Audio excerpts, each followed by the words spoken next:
আমরা আজকে নির্বাচন কমিশনার যারা আছেন আমরা তাদেরকে জিজ্ঞেস করতে চাই, আজকে যখন নির্বাচন কমিশনার হয়েছেন কিসের ভিত্তিতে হয়েছেন? এই জুলাইয়ের শহীদদের রক্তের উপর আজকে আপনারা নির্বাচন কমিশনার হয়েছেন। আমরা গত দুদিন আগে নির্বাচন কমিশনের একটা প্রজ্ঞাপন দেখতে পেয়েছি।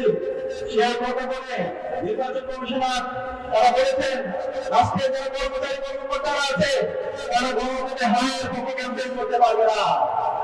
আমরা বলতে চাই এই ধরনের সুশীলগিরি এই স্বাধীন বাংলাদেশে চলবে না।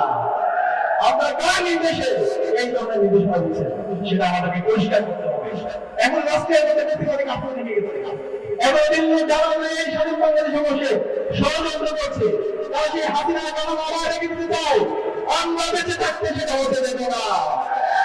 নির্বাচন কমিশনকে বলবো, অন্তর্বর্তী সরকারকে বলবো, আপনারা যে অবস্থান নিয়েছেন সেই অবস্থান আপনাদেরকে পরিবর্তন করতে হবে।